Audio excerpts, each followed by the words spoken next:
বিধানসভা নির্বাচনের আগে কর্মীদের মনোবল বাড়াতে দক্ষিণ দিনাজপুর জেলার বালুরঘাট শহরে বিজেপির কর্মী সভায় উপস্থিত হলেন বর্ষীয়ান অভিনেতা তথা বিজেপির কেন্দ্রীয় কমিটির সদস্য মিঠুন চক্রবর্তী।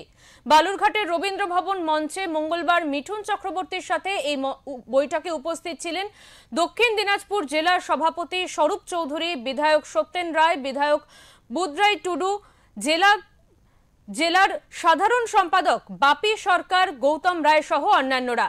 এই প্রসঙ্গে তিনি আরো বলেন, পশ্চিমবঙ্গ তো এখন ধর্মশালা হয়ে গেছে, যে আসছে খাটিয়া পেতে শুয়ে বিশ্রাম নিচ্ছেন। কোচবিহারে বিজেপির বিএলএদের মারধরের ঘটনাটিকে বিজেপির গোষ্ঠী মণ্ডল বলে জানিয়েছেন।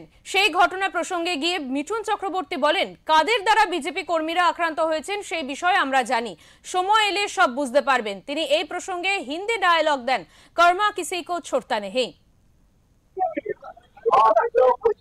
সেটাই বুদ্ধিমানের কাজ হবে। দেশে ফিরে যান, ভালো থাকবেন। কারণ পশ্চিমবঙ্গটা এখন ধর্মশালা হয়ে গেছে না, খাটিয়া পেতো শুয়ে পড়ো, খাও খাও দাও।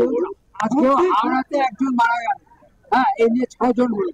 এই নিয়ে একটা কোনো বার্তা দিবেন আপনি মানসিকভাবে? সে মারা যাচ্ছেন তার প্রতি শ্রদ্ধা, কিন্তু কেন মারা যাচ্ছেন সেটা আমি জানি না। কি বার্তা দেবো? তার প্রতি শ্রদ্ধা জ্ঞাপন করবো। মারা যাচ্ছে বলছে, এইটা এখন এটাও তো প্রচার, এটা আপনার ভয়ে মারা যাচ্ছে। তো আপনারা ভুল প্রচার করছেন, ওই জন্য হয়তো মারা যাচ্ছে।